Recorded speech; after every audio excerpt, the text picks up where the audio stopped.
Time to make some headband bonnets. Hey guys, welcome back to TVL Designs, where I'm a mother that is single. I am a human services board certified practitioner. We sew, we make digital products, we do everything over here, okay? So if you're interested, stay tuned. Okay, I start off by folding my fabric twice, and it's something I've done many times in previous videos. I wanted to get a nice 90-degree angle. I'm using my tool to get an idea of where I want to cut it and how much I want to leave on the long side and basically height and width. I used this phone to as a weight because I didn't have a weight close by, and I just go ahead and start cutting around the side of the stencil. Wait, let me get my fabric scissors, okay? Anyway, my trusty scissors, I think I've had them since maybe 2015, 2016 on my sewing journey. So shout out to Tika, an old friend that actually bought them for me. So cut that and put the excess on the side. And I got this fabric from one of my favorite stores, and I actually have some left over, and I will be posting this actual headband bonnet on beautifulbonnetbabes.store and also on beautifulbonnetbabes.etsy.com. Anyway, so I have two of these. So this is one of them, which I think is a beautiful, vibrant color. The other one has some darker tones. And as you can see, that gave me a good circle to work with to be able to move on. This is my headband piece, and it is a stretch knit. And I'm going to fold it in half, and I'm going to take it to my machine and sew across the side of it. Now the inner satin layer, I'm going to do the same thing. I'm going to fold some fabric, but this is some fabric that I already had that I found. So I'm going to go ahead and use this because I like the light, vibrant color of that. It matches well with what we have going on.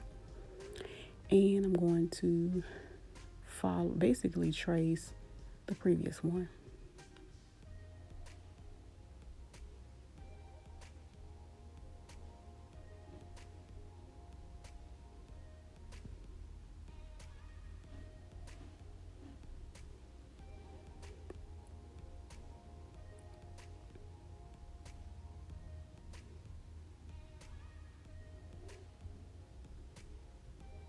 Now with this gold one, I have quite a few pieces in that one because it was a thicker fabric, and as you can see, it took me a little bit more time to cut it with the scissors. But this is what we have going on. I'm just going to take one off for this project, and so my shiny side is going to go down.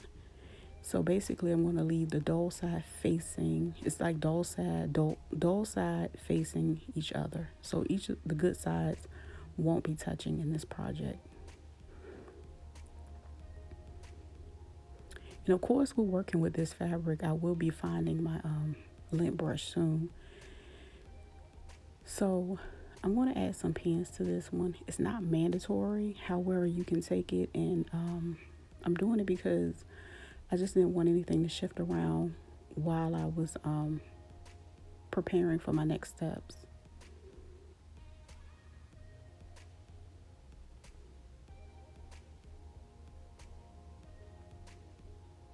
And again, this is an optional step.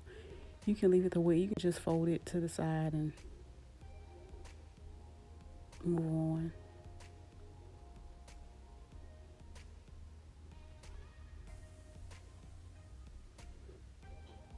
Now I'm back with my headband once again, but like I said, I'm gonna go ahead and add some clips to this because when I take it through my serger, I don't want anything to shift, and I want to get a really good stitch across my headband. Now because it's a stretch knit, I genuinely like to cut my stretch knits at 20 inches. So there you have it. For the most part, that should stretch up to a person's head size that's at least a 23 inch, okay? So you can play with that number as it relates to making smaller ones. And as you can see here, I'm basically just moving it through the machine. And also I do have patterns and an ebook available on my Etsy store as well that can be found on my channel.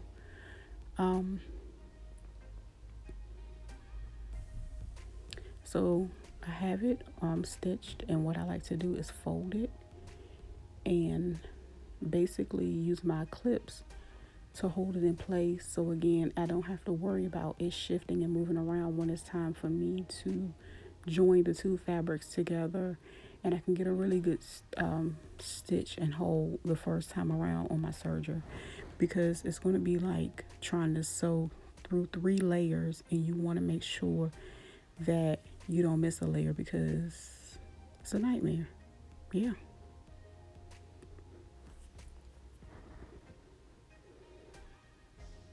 And I basically just go around and carefully even out the edges and make sure that they're beside, even, and then I add my stuff. Now I was going to go around and do it the old school way, and I said bump that. We gonna go take this. I took it to my machine and did a gather stitch. Okay, that way I can get the shape going a little easier. So then I take my headband and I basically join it in 4 areas, front, back, side to side, and then I just basically stretch it out, going around the entire perimeter, adding additional clips as needed.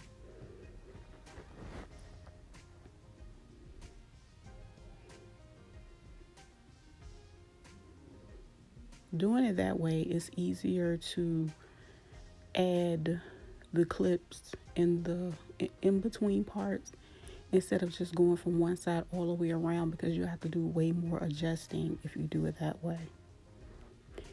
That's the way I found it easier to do.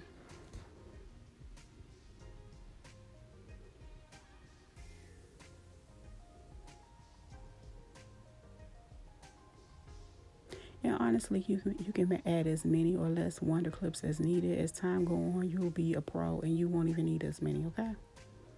But for right now, this is what's going on. And again, we have 3 layers we need to stitch with our serger, and we want all of them to be ready, okay? So yes, a lot of fraying parts on this gold part, but here it is, and that's how it's going to look when I stitch it together. So yeah, we're at the serger, and I'm going to remove the piece again because I want to be able to run my bonnet through there.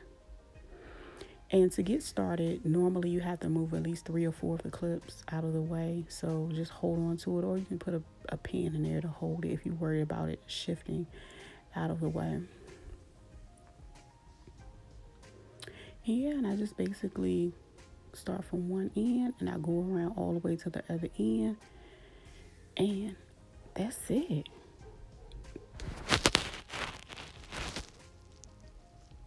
I hope you guys enjoy.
Here are a few others made using the same method.